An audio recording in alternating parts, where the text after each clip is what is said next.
La solución. Julio Ramón Ribeiro. Bueno, Armando, vamos a ver, ¿qué estás escribiendo ahora? La temida pregunta terminó por llegar. Ya habían acabado de cenar y estaban ahora en el salón de la residencia barranquina, tomando el café. Por la ventana entreabierta se veían los faroles del malecón y la niebla invernal que subía de los acantilados. No te hagas el desentendido, insistió Óscar, ya sé que a los escritores no les gusta a veces hablar de lo que están haciendo. Pero nosotros somos de confianza. Danos esa primicia. Armando carraspeó, miró a Berta como diciéndole que pesados son nuestros amigos, pero finalmente encendió un cigarrillo y se decidió a responder. Estoy escribiendo un relato sobre la infidelidad. Como verán ustedes, el tema no es muy original. Se ha escrito tanto sobre la infidelidad. Acuérdense de Rojo y Negro, Madame Bovary, Ana Karenina, para citar solo obras maestras. Pero, precisamente, yo me siento atraído por lo que no es original, por lo ordinario, por lo trillado. Al respecto he interpretado a mi manera una frase de Claude Monet: el tema es para mí indiferente, lo importante son las relaciones entre el tema y yo. Berta, por favor, ¿por qué no cierras la ventana? Se nos está metiendo la neblina. Como preámbulo no está mal, dijo Carlos. Vamos ahora al grano. A eso voy. Se trata de un hombre que sospecha de pronto que su mujer lo engaña. Digo de pronto pues en 20 o más años de casados nunca le había pasado esta idea por la cabeza. El hombre, que para el caso llamaremos Pedro o Juan, como ustedes quieran, había tenido siempre una confianza ciega en su mujer y como además era un hombre liberal, moderno, le permitía tener lo que se llama su propia vida, sin pedirle jamás cuentas de nada. El marido ideal, dijo Irma. ¿Me escuchas, Óscar? En cierto sentido sí, prosiguió Armando. El marido ideal. Bueno, como decía, Pedro, lo llamaremos así, comienza a dudar de la fidelidad de su mujer. No voy a entrar en detalles sobre las causas de esta duda. Lo cierto es que cuando esto ocurre siente que el mundo se le viene abajo. No solo porque él le había sido siempre fiel, salvo aventurillas sin consecuencia, sino porque quería profundamente a su mujer. Sin la pasión de la juventud, claro, pero quizás en forma más perdurable, como pueden ser la comprensión, el respeto, la tolerancia, todas esas pequeñas atenciones y concesiones que nacen de la rutina y en las que se funda la convivencia conyugal. Eso de la rutina no me gusta, dijo Carlos, la rutina es la negación del amor. Es posible, dijo Armando. Aunque esa me parece una frase como cualquier otra. Pero déjame continuar. Como decía, Pedro sospecha que su mujer lo engaña. Pero como se trata solo de una sospecha, tanto más angustiosa cuanto incierta, decide buscar pruebas. Y mientras busca las pruebas de esta infidelidad descubre una segunda infidelidad, más grave todavía, pues databa de más tiempo y era más apasionada. ¿Qué pruebas eran?, preguntó Óscar. Sobre este asunto de la infidelidad las pruebas son difíciles de producir. Digamos cartas o fotos o testimonios de personas de absoluta buena fe. Pero esto es secundario por ahora. Lo cierto es que Pedro se hunde un grado más en la desesperación, pues ya no se trata de uno sino de dos amantes, el más reciente, del cual tiene sospechas y el más antiguo, del cual cree tener pruebas. Pero el asunto no termina allí. Al seguir investigando sobre la frecuencia, la gravedad, las circunstancias de este segundo engaño, descubre la presencia de un tercer amante y al tratar de averiguar algo más sobre este tercero aparece un cuarto. Una mesalina, ¿quieres decir?, intervino Carlos. ¿Cuántos tenía al fin? Para los efectos del relato me bastan 4. Es la cifra apropiada. Aumentarla habría sido posible, pero me hubiera traído problemas de composición. Bueno, la mujer de Pedro tenía pues 4 amantes. Y simultáneamente además, lo que no debe extrañar pues los 4 eran muy diferentes entre sí, uno bastante menor que ella, otro mayor, uno muy culto y fino, otro más bien ignorante, etc. De modo que satisfacían diversas apetencias de su carne y de su espíritu. ¿Y qué hace Pedro?, preguntó Amalia. A eso voy. Imaginarán ustedes el horrible estado de angustia, de rabia, de celos en que esta situación lo pone. Muchas páginas del relato estarán dedicadas al análisis y descripción de su estado de ánimo. Pero esto se los ahorro.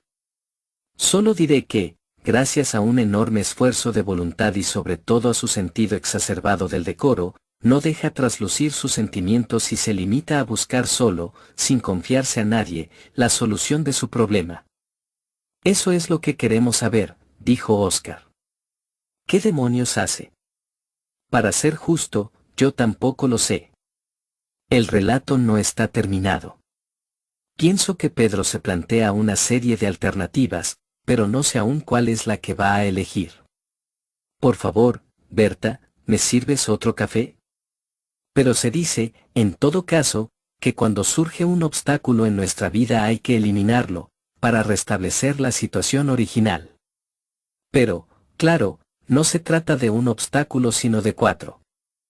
Si solo existiera un amante no vacilaría en matarlo.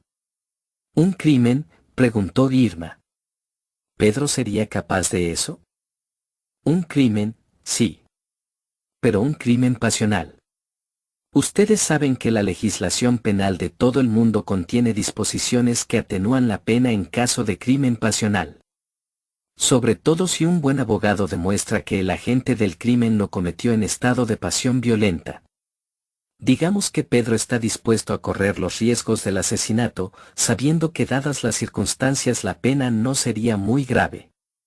Pero, como comprenderán, matar a uno de los amantes no resolvería nada, pues quedarían los otros 3.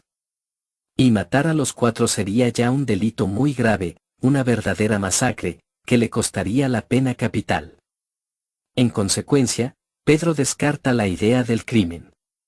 De los crímenes, dijo Irma. Justo, de los crímenes.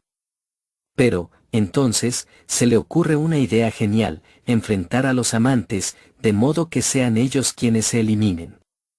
La idea la concibe así, puesto que son 4, y comprenderán ahora por qué ese número me convenía, haré una especie de eliminatorias, como en un torneo deportivo. Enfrentar a 2 contra 2 y luego a los 2 ganadores, de modo que por lo menos 3 queden eliminados. Eso me parece ya novelesco, dijo Carlos, ¿cómo diablos hace? En la práctica no creo que funcione. Pero estamos justamente en el mundo de la literatura, es decir, de la probabilidad. Todo reside en que el lector crea lo que le cuento. Y este es asunto mío. Bueno, Pedro divide a los amantes en el 1, y el 2, y en el 3, y el 4. Mediante cartas anónimas o llamadas telefónicas u otros medios revela al 1 la existencia del 2 y al 3 la existencia del 4.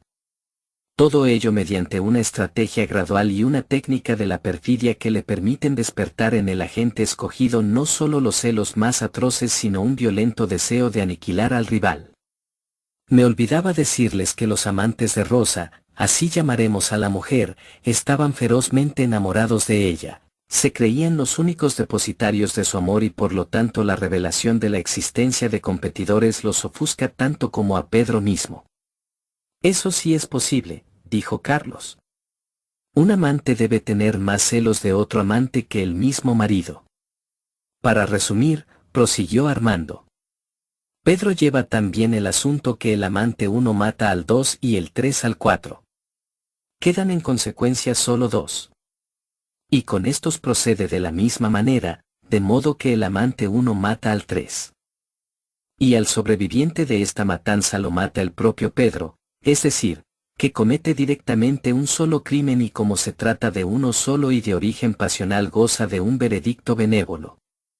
Y al mismo tiempo logra lo que se había propuesto, o sea, eliminar los obstáculos que contrariaban su amor. Me parece ingenioso, dijo Oscar. Pero insisto en que en la práctica no funcionaría. Suponte que el amante 1 no logre matar al 2, que simplemente lo hiera. O que el amante 3, por más que esté enamorado de Rosa, sea incapaz de cometer un crimen. Tienes razón, dijo Armando. Y por eso es que Pedro renuncia a esta solución. Eso de enfrentar a los amantes con el fin de que se exterminen no es viable, ni en la realidad ni en la literatura. ¿Qué hace entonces?, preguntó Berta. Bueno, yo mismo no lo sé. Ya les he dicho que el relato no está terminado. Por eso mismo se los cuento. ¿No se les ocurre nada a ustedes? Sí, dijo Berta. Divorciarse. Nada más simple. Había pensado en eso. Pero, ¿qué resolvería el divorcio? Sería un escándalo inútil, pues mal que bien un divorcio es siempre escandaloso, más aún en una ciudad como esta que, en muchos aspectos, sigue siendo provinciana. No, el divorcio dejaría intacto el problema de la existencia de los amantes y del sufrimiento de Pedro. Y ni siquiera aplacaría su deseo de venganza. El divorcio no sería la buena solución. Pienso más bien en otra. Pedro expulsa a Rosa de la casa, luego de demostrarle e increparle su traición. La pone en la calle brutalmente, con todos sus bártulos o sin ellos. Sería una solución varonil y moralmente justificada. Lo mismo pienso yo, dijo Oscar. Una solución de macho. Puesto que me has engañado, toma. Ahora te las arreglas como puedas. El asunto no es tan simple, continuó Armando. Y creo que Pedro tampoco elegiría esta solución. La razón principal es que expulsar a su mujer le sería prácticamente insoportable, puesto que lo que él desea es retenerla. Expulsarla sería hacerla aún más dependiente de sus amantes, arrojarla a sus brazos y alejarla más de sí. No, la expulsión del hogar, si bien posible, no resuelve nada. Pedro piensa que lo más sensato sería más bien lo contrario. ¿Qué entiendes tú por contrario?, preguntó Irma. Irse de la casa. Desaparecer. No dejar rastros. Dejar solo una carta o no dejar nada. Su mujer comprendería las razones de esa desaparición. Irse y emprender en un país lejano una nueva vida, una vida diferente, otro trabajo, otros amigos, otra mujer, sin dar jamás cuenta de su persona. Y ello aún suponiendo que Pedro y Rosa tengan hijos, aunque mejor sería que no los tuvieran, pues complicaría demasiado la historia. Pero Pedro se iría, abandonando incluso a sus supuestos hijos, pues la pasión amorosa está por encima de la pasión paternal. Bueno, Pedro se va, ¿y qué?, preguntó Berta. Pedro no se va, Berta, no se va. Porque irse tampoco es la buena solución. ¿Qué ganaría con irse? Nada. Perdería más bien todo. Sería un buen recurso si Rosa dependiera económicamente de Pedro, pues tendría al menos ese motivo para sufrir su ausencia, pero había olvidado decirles que ella tenía fortuna personal, padres ricos, bienes de familia, lo que sea, de modo que podría muy bien prescindir de él. Aparte de ello, Pedro ya no es un mozo, y le sería difícil emprender una nueva vida en un país nuevo.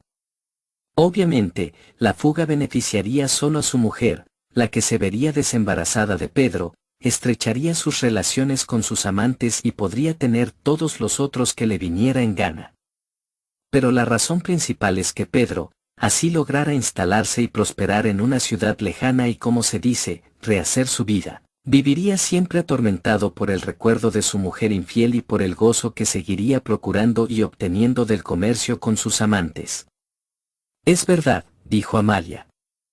Eso de desaparecer, me parece un disparate. Pero este recurso de la fuga tiene una variante, empalmó Armando. Una variante que me seduce.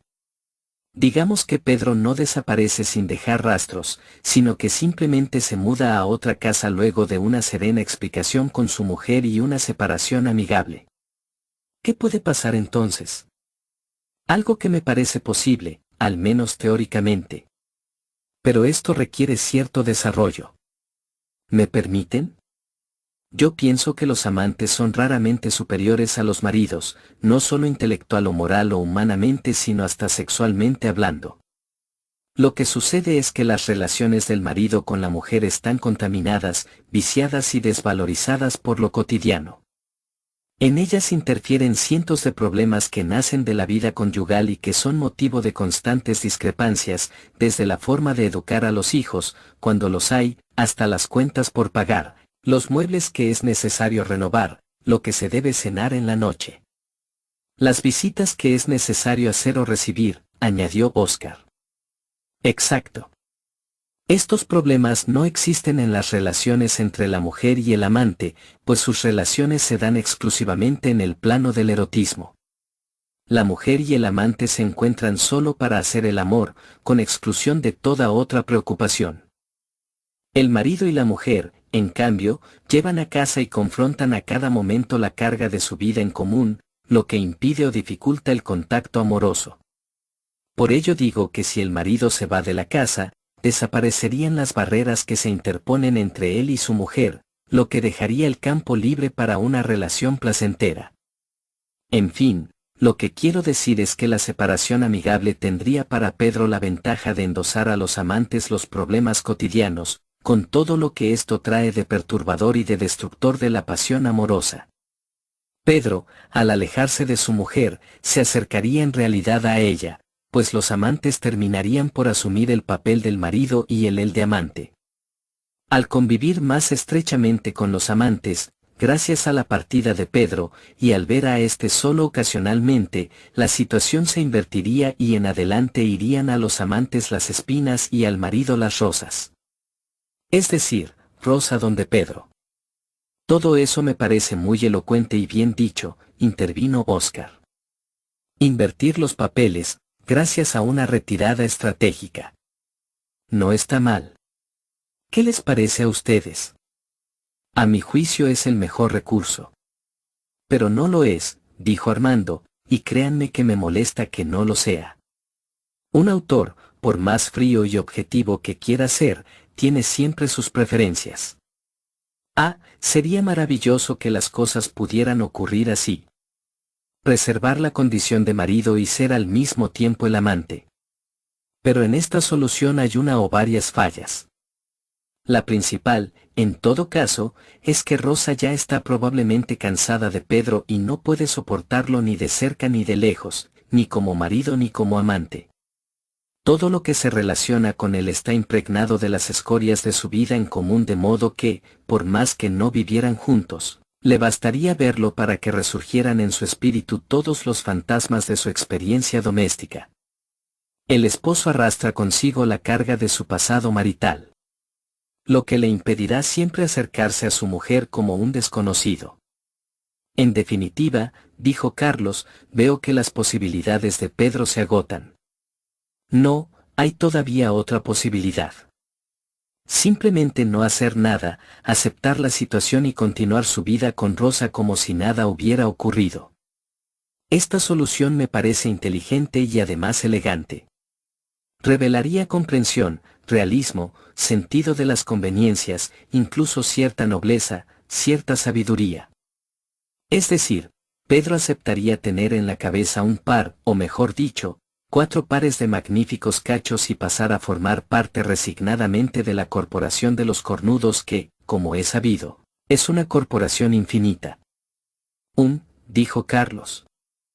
No estoy de acuerdo con eso. Claro, revela amplitud de espíritu, ausencia de prejuicios, como dices, pero creo que sería poco digno, humillante. Yo al menos no lo aguantaría. Yo tampoco, dijo Oscar. Y atención, Amalia. Llegado el caso, que sirva de advertencia. Oh, qué maridos tenemos, dijo Amalia. Unos verdaderos falócratas. Pero esta alternativa tiene sus ventajas, insistió Armando. La principal es que, al aceptar la situación, Pedro mantendría a su mujer a su lado. Una mujer que lo engaña, es cierto, y que carnal y espiritualmente pertenece a otros, pero que al fin está allí, a su alcance y de la cual puede recibir esporádicamente un gesto errante de cariño. Conservaría no su cuerpo ni su alma, pero sí su presencia. Y esto me parece una maravillosa prueba de amor, de parte de él, una prueba digna de quitarse el sombrero. Sombrero que no podría calarse Pedro en su adornadísima cabeza, dijo Óscar. No, evidentemente, no me parece bien eso de aceptar la situación. Consentir, en este caso, es disminuirse como hombre, como marido. Es posible, dijo Armando. Pero sigo pensando que sería una solución ponderada y que requiere cierta grandeza de alma. Es preferible quizás ser infeliz al lado de la mujer querida que dichoso lejos de ella. Pero en fin, digamos que tampoco es el buen recurso. No puede matar a los amantes, dijo Carlos. No puede echar a la mujer de la casa, no puede tampoco desaparecer, ni divorciarse, ni acomodarse a la situación. ¿Qué le queda entonces? Hay que reconocer que tu personaje se encuentra metido en menudo lío. Hay todavía otro recurso, dijo Armando. Un recurso directo, limpio, suicidarse. Irma, Amalia y Berta protestaron al unísono. Ah, no, dijo Irma. Nada de suicidios. Pobre Pedro. La verdad es que me cae simpático.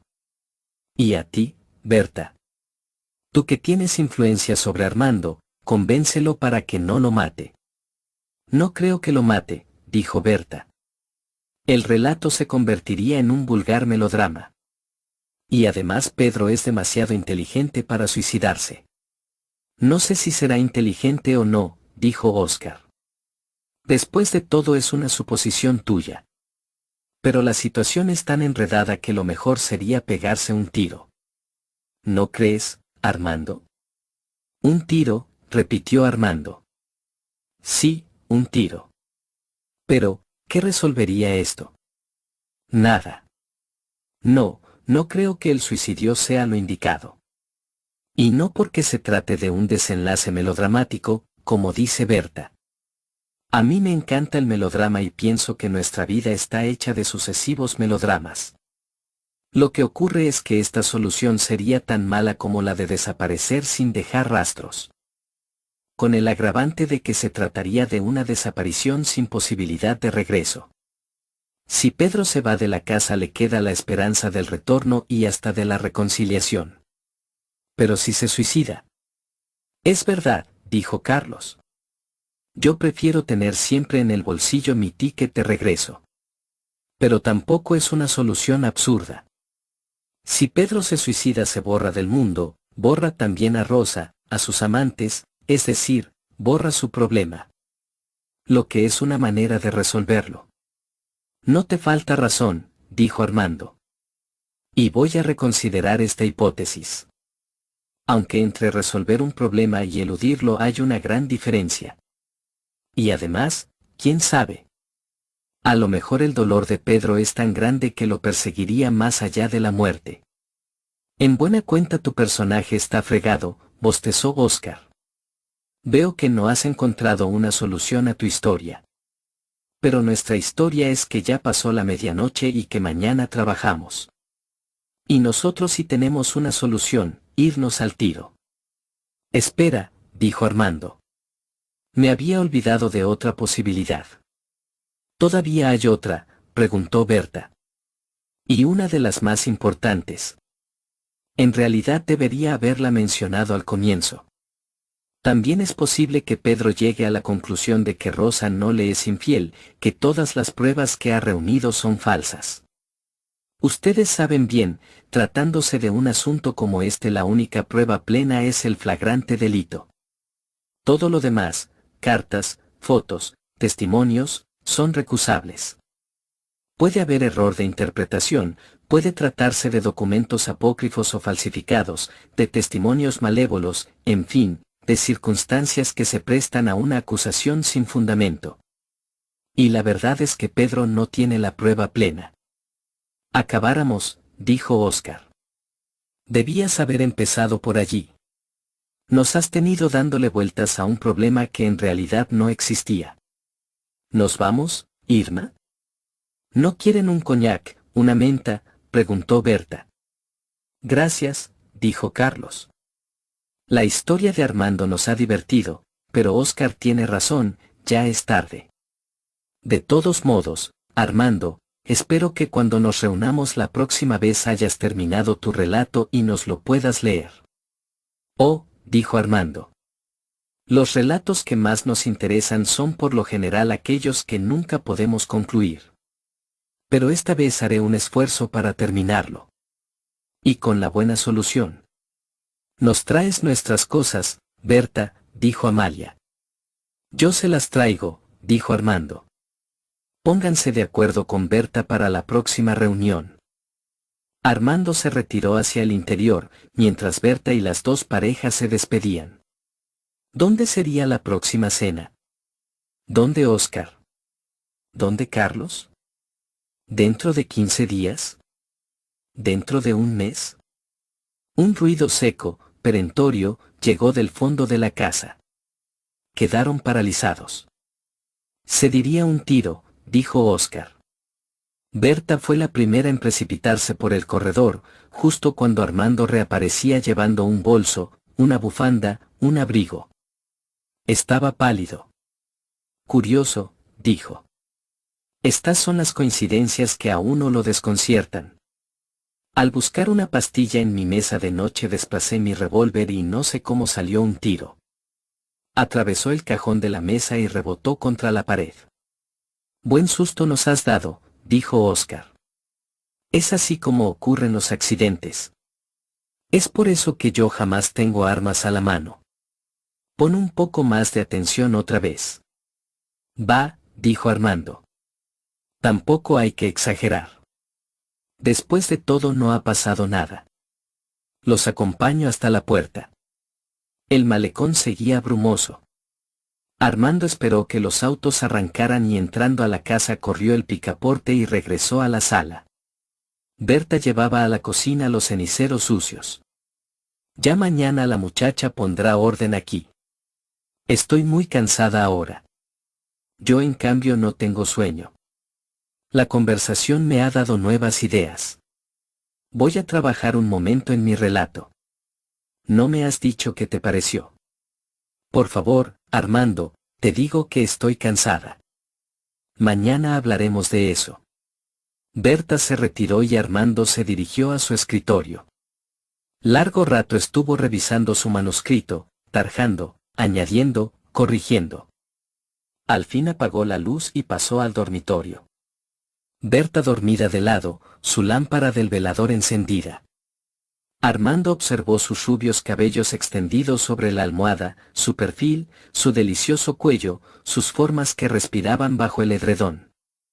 Abriendo el cajón de su mesa de noche sacó su revólver y estirando el brazo le disparó un tiro en la nuca.